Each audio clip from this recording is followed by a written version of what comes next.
सम्मान्य श्री दिनेश जी,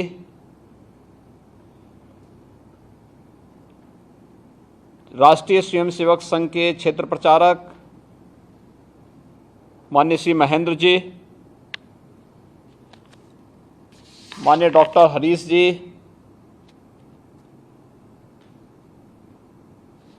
पंडित दीनदयाल उपाध्याय स्मृति महोत्सव समिति के अध्यक्ष श्री अशोक टेटीवाल जी, उपाध्यक्ष रोशनलाल जी, श्री शंकर शर्मा जी, ग्राम प्रधान श्रीमती सविता पाठक जी, महोत्सव समिति के महामंत्री श्री कमल कौशिक जी, किसान संघ के प्रदेश मंत्री श्री मोहन सिंह चाहर जी, महोत्सव समिति से जुड़े हुए सभी पदाधिकारीगण और भारी संख्या में दीनदयाल धाम में उपस्थित सभी ग्राम्य विकास और प्रदेश की कृषि के माध्यम से अर्थव्यवस्था को सुदृढ़ करने वाले सभी अन्नदाता किसान भाइयों बहनों, आप सबको राधे राधे। मेरी हार्दिक इच्छा थी कि दीनदयाल धाम में आकर के अंत्योदय के प्रणेता पंडित दीनदयाल उपाध्याय जी की स्मृतियों को ताज़ा करते हुए उन्हें विनम्र श्रद्धांजलि अर्पित करूं और दीनदयाल धाम के माध्यम से ग्राम्य विकास और अन्नदाता किसानों की खुशहाली के लिए किए जाने वाले कार्यक्रमों को नज़दीक से भी देखूं। लेकिन इंद्र भगवान की इतनी कृपा वहाँ पर हो रही है कि काफ़ी भारी बारिश के बावजूद आप सब तो वहाँ पहुँचे, लेकिन मैं वहाँ पर नहीं पहुँच पा रहा हूँ। इसका मुझे हार्दिक खेद है, लेकिन मुझे प्रसन्नता है कि जो उत्साह वहाँ पर हमारे अन्नदाता किसानों और ग्राम्य विकास से जुड़े हुए आप सभी बंधुओं के अंदर देखने को मिल रहा है, अत्यंत उत्साहवर्धक है। मैं इसके लिए आप सबका हृदय से अभिनंदन करता हूँ, आप सबका स्वागत करता हूँ।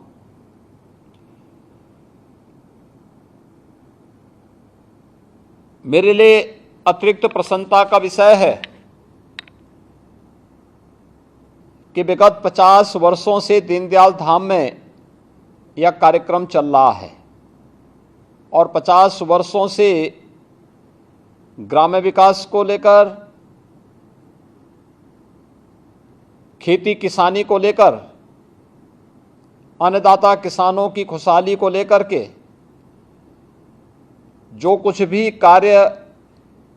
दीनदयाल धाम में आयोजित हुआ है, आज उस देश के लिए एक नई प्रेरणा बना है। हम सब जानते हैं भारत की जो अर्थव्यवस्था वह ग्राम्य आधारित अर्थव्यवस्था है और यही कारण है कि जब देश आज़ादी की लड़ाई लड़ रहा था तब राष्ट्रपिता महात्मा गांधी ने भारत की स्वाधीनता के लिए जो मंत्र दिए थे उनमें स्वदेशी और ग्राम स्वराज के माध्यम से स्वावलंबन के मार्ग को अनुसरण करने की भी एक प्रेरणा दी थी। ग्राम स्वराज की परिकल्पना ग्राम्य विकास के माध्यम से ही हो सकती है और भारत की कृषि अर्थव्यवस्था को आगे बढ़ाना है। आदरणीय प्रधानमंत्री जी के सपने के अनुरूप और उनके संकल्पों के अनुरूप भारत को दुनिया की एक बड़ी अर्थव्यवस्था के रूप में आगे बढ़ाना है। तो वास्तव में इसके लिए भारत की ग्रामीण अर्थव्यवस्था को मजबूती करने के लिए हमें ग्राम्य विकास के साथ साथ खेती किसानी पर भी उसी मजबूती के साथ कार्य करना होगा जो विगत 8 साढ़े 8 वर्षों के अंदर आप सब ने देश के अंदर देखा है। खेती की लागत को कम करना और खेती की उत्पादन क्षमता को बढ़ाना, इसके लिए तकनीक का उपयोग करने और किसानों के जीवन में खुशहाली लाने के लिए अन्य अनेक कार्यक्रम आज देश के अंदर प्रारंभ हुए हैं। प्रधानमंत्री फसल बीमा योजना, सॉइल हेल्थ कार्ड की योजना, प्रधानमंत्री कृषि सिंचाई की योजना, एमएसपी पहली बार आज़ाद भारत में प्रधानमंत्री मोदी जी के कारण 2018 से न्यूनतम समर्थन मूल्य लागत का 1.5 गुना अन्नदाता किसानों को मिलता हुआ दिखाई दिया है। और पहली बार किसान को अपनी खेती बाड़ी के लिए कहीं से भी साहूकार से ऋण लेने की आवश्यकता नहीं, बल्कि प्रधानमंत्री मोदी जी ने हर एक किसान को प्रधानमंत्री किसान सम्मान निधि के साथ जोड़ करके सालाना उस किसान को 6,000 रुपये देने की जो व्यवस्था की है। ये प्रधानमंत्री किसान सम्मान निधि में अकेले उत्तर प्रदेश के अंदर 2 करोड़ 60 लाख किसान आज के दिन पर आच्छादित हैं, जिसे इस सुविधा का लाभ प्राप्त हो रहा है। उत्तर प्रदेश में प्रधानमंत्री कृषि सिंचाई योजना का लाभ लेते हुए 21 लाख हेक्टेयर से अधिक भूमि को हमें अतिरिक्त सिंचाई की सुविधा भी उपलब्ध करवाई। अभी हाल ही में हम सब जानते हैं कि हमारे अन्नदाता किसानों को बहुत सारी जगह जहां नहर नहीं है वहां ट्यूबवेल से उन्हें पानी चलाना पड़ता है। पहली बार हुआ है जब आज़ाद भारत में बिजली की लागत बढ़ती हुई सुनाई देती होंगी, लेकिन किसान बंधुओं के लिए उनके ट्यूबवेल और खेती के लिए बिजली की लागत कम हुई होगी। ये पहली बार सुनाई दिया होगा और पहली बार हम लोगों ने इसमें काफ़ी कटौती करते हुए अपने किसान बंधुओं को राहत देने का काम भी किया। और हमारा प्रयास है कि आगामी 5 वर्ष के अंदर अधिकतर ट्यूबवेल तक या तो हम सिंचाई की सुविधा उपलब्ध करवाएंगे या पीएम कुसुम योजना के अंतर्गत वहां पर सोलर पैनल दे करके किसान बंधु को हम फ्री में सिंचाई की सुविधा का लाभ उपलब्ध करवाने में भी सफल होंगे। और यह एक नई क्रांति, लागत को कम करना, उत्पादन को बढ़ाना, यह एक व्यवस्था यह आज पूरे देश के अंदर लागू हुई है और उत्तर प्रदेश ने इस दिशा में जो कदम उठाए हैं उस ओर मैं आप सबका ध्यान आकर्षित कर रहा हूं। आज हमारे अन्नदाता किसानों के ही परिश्रम और पुरुषार्थ का परिणाम है कि अकेले उत्तर प्रदेश के अंदर हम लोग 1,80,000 करोड़ रुपए आज उत्तर प्रदेश के अन्नदाता किसानों के खातों में डीबीटी के माध्यम से भेज चुके हैं। जब हम लोग अन्नदाता किसानों की बात करते हैं तो बड़ी संख्या में, चाहे वह गन्ना किसानों के गन्ना मूल्य के भुगतान का हो, चीनी मिलों के पुनरुद्धार और उनके आधुनिकीकरण की प्रक्रिया को जोड़ने का कार्य हो, चाहे वह प्रोक्योरमेंट सेंटर के माध्यम से धान और गेहूं के क्रय केंद्र स्थापित करते हुए अन्नदाता किसानों को से मकई, दलहन, तिलहन की खरीद और अन्य मोटे अनाजों की खरीद की प्रक्रिया को आगे बढ़ाने का कार्य हो, सब्जी और फलों के लिए भी फूड प्रोसेसिंग सेंटर की भी स्थापना का हो। और मुझे बताते हुए प्रसन्नता है कि ब्रजभूमि में कोसी कला के पास हम लोगों ने एक बहुत बड़ा फूड प्रोसेसिंग सेंटर स्थापित किया है पेप्सिको के साथ मिलकर के, जहां पे लाखों कुंटल आलू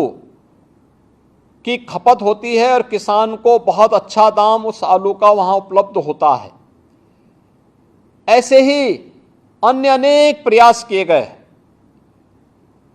डबल इंजन की भारतीय जनता पार्टी की सरकार अपने अन्नदाता किसानों के जीवन में व्यापक परिवर्तन करने के लिए पूरी प्रतिबद्धता के साथ कार्य कर रही है। हम सब इस बारे में जानते हैं कि जब भारतीय जनता पार्टी या भारतीय जनसंघ सत्ता से कोसों दूर था, तब पंडित दीनदयाल उपाध्याय जी ने इस देश को एक नया अर्थशास्त्र दिया था और वह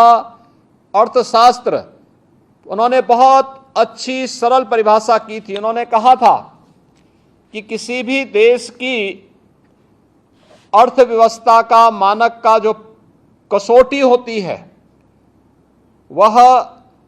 आर्थिक रूप से संपन्न लोगों से नहीं बल्कि सबसे निचले पायदान पर बैठे हुए व्यक्ति की आर्थिक स्थिति को देख करके हम उस देश की अर्थव्यवस्था का अंदाजा लगा सकते हैं। और उसी में उन्होंने अंत्योदय की एक नई परिकल्पना की थी, जिस पर एक अंतिम पायदान पर बैठे हुए व्यक्ति के जीवन में व्यापक परिवर्तन करने का एक संकल्प था, जिसमें हर खेत को पानी, हर हाथ को काम देने का एक संकल्प छुपा हुआ था। और यही तो पंडित जी की आज जो परिकल्पना थी उसी को साकार कर रही है प्रधानमंत्री मोदी जी के नेतृत्व में पूरे देश के अंदर भारतीय जनता पार्टी की सरकार और राज्यों के अंदर भारतीय जनता पार्टी नेतृत्व की सरकारें। आज जब हर गरीब को छत को के सिर को ढकने के लिए छत उपलब्ध कराने के लिए प्रधानमंत्री आवास योजना में आवास उपलब्ध कराए जाते हैं, तो यह पंडित जी का ही सपना साकार होता है। जब हर घर में शौचालय बनता है तो यह स्वच्छता के साथ साथ नारी गरिमा का प्रतीक भी बनता है। हर घर नल योजना के माध्यम से जब हर घर तक शुद्ध पेयजल उपलब्ध कराने के एक नए कार्यक्रम के साथ हम आगे बढ़ते हैं, तो यह भी पंडित दीनदयाल उपाध्याय जी के इस सपने को और संकल्पों को आगे बढ़ाने का उपक्रम है। जब हर घर में रसोई गैस का कनेक्शन फ्री में उपलब्ध होता है, या जब हर घर में बिजली का कनेक्शन फ्री में उपलब्ध होता है, तो यह भी पंडित दीनदयाल उपाध्याय जी का ही संकल्प को चरितार्थ करने का एक उपक्रम है। जब हर खेत को पानी पहुंचाया जाता है प्रधानमंत्री कृषि सिंचाई योजना के माध्यम से, तो उन्हीं के सपने को साकार करने जैसा होता है। और इसीलिए आज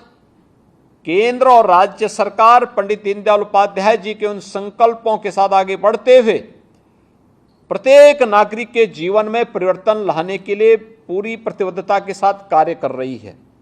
मुझे प्रसन्नता है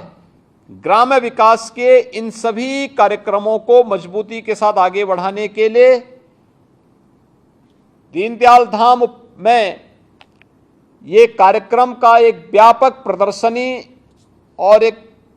त्रिदिवसीय संगोष्ठी का आयोजन भी वहां पर आयोजित हो रहा है। वास्तव में यह आज की आवश्यकता है। आज गांवों में आप देख रहे होंगे 2017 के पहले उत्तर प्रदेश में बिजली के कहीं दर्शन नहीं होते थे, लेकिन आज आप किसी भी गांव में जाएंगे, शाम के समय हर गांव में एलईडी स्ट्रीट लाइट जलती हुई दिखाई देती है। ये नए भारत के नए उत्तर प्रदेश की ओर हम सबका ध्यान आकर्षित करता है। इससे पहले रसोई गैस का कनेक्शन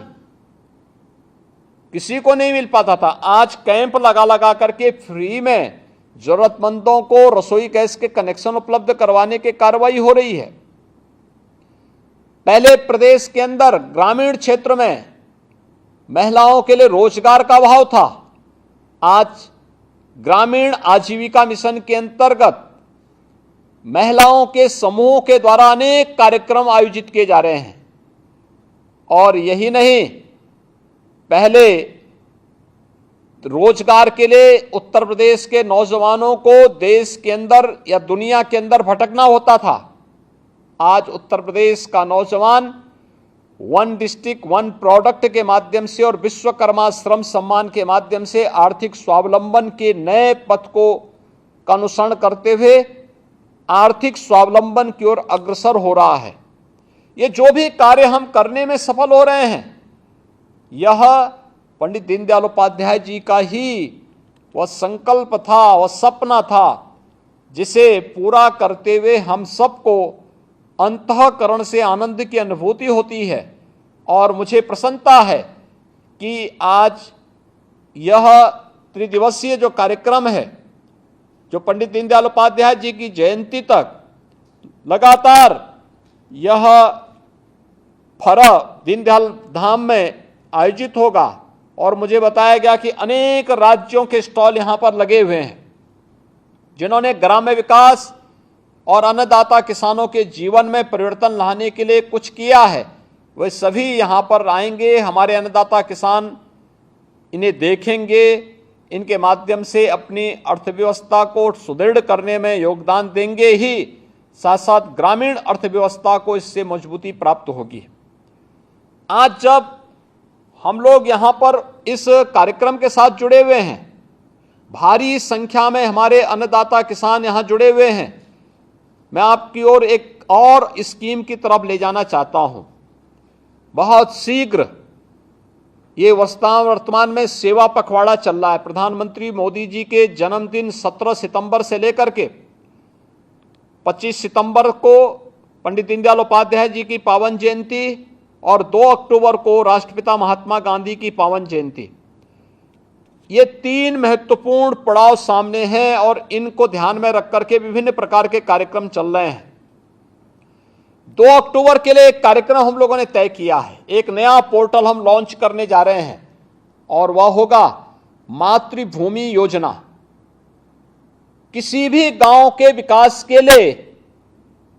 गांव में सामुदायिक भवन हो, गांव में अन्य कोई बड़ा कार्यक्रम, अगर कोई व्यक्ति चाहता है कि उनके पूर्वज के नाम पर उनके गांव में कोई कार्यक्रम बनना है, वह देश और दुनिया के अंदर कहीं भी रहता होगा, 60% पैसा अगर वह देता है और वह चाहता है उनके पूर्वज के नाम पर ये बने, तो 60% पैसा वह दें और 40% सरकार लगाएगी। तो मातृभूमि योजना के माध्यम से वह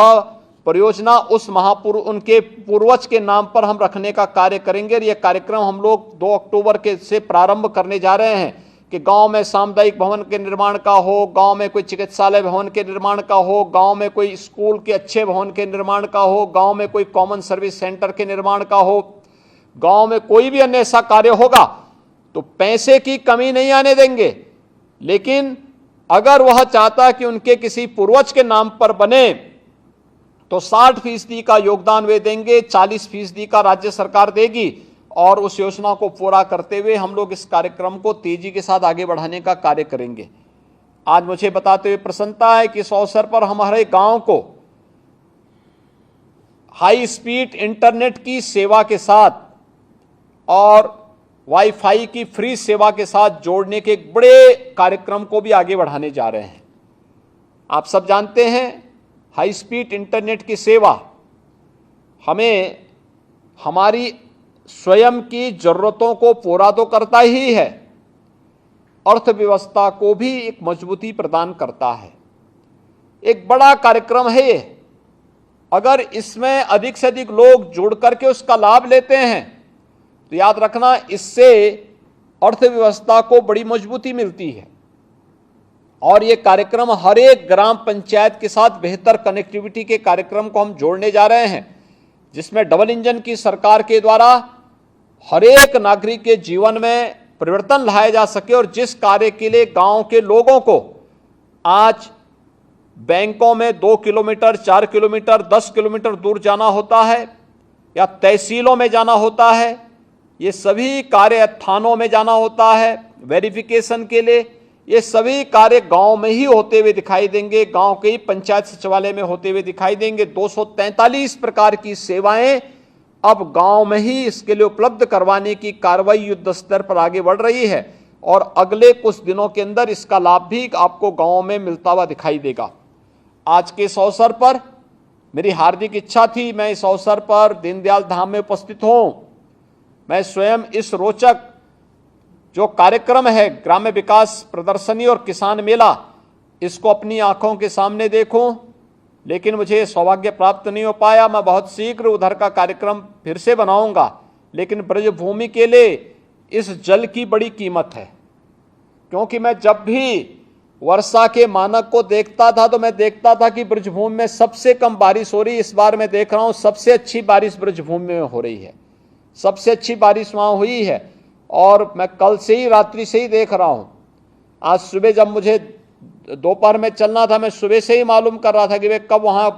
मौसम ठीक होगा। लगातार मौसम खराब की शिकायत होने के बाद वहां से मुझे अवगत कराया कि पूरा पानी भरा हुआ है। लेकिन मैं आपको धन्यवाद दूंगा कि इतनी बारिश के बावजूद भी हजारों की संख्या में हमारे ग्राम्य विकास से जुड़े हुए और अन्नदाता किसानों की उपस्थिति पंडित जी के प्रति और उनके संकल्पों के प्रति आप सबके समर्पण को तो व्यक्त करता ही है, साथ साथ आप सबका प्रदेश के विकास के प्रति इस अभिरुचि के लिए भी मैं आप सबका अभिनंदन करता हूं, धन्यवाद देता हूं। आयोजकों को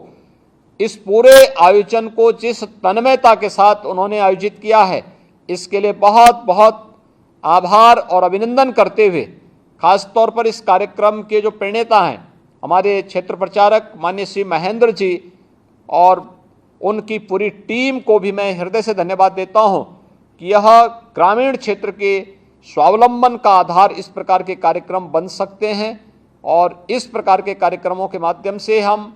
भारत की अर्थव्यवस्था को और मजबूती प्रदान करने में हर एक ग्राम पंचायत के माध्यम से योगदान देने में सफल होंगे। मैं एक बार इस पूरे कार्यक्रम के प्रति अपनी शुभकामनाएं देता हूं और विश्वास व्यक्त करता हूं कि हम पंडित दीनदयाल उपाध्याय जी के सपनों का भारत बनाने और उसके अनुरूप ग्रामीण अर्थव्यवस्था को सुदृढ़ करने में सफल होंगे। आप सबके प्रति मेरी शुभकामनाएं। धन्यवाद। जय हिंद।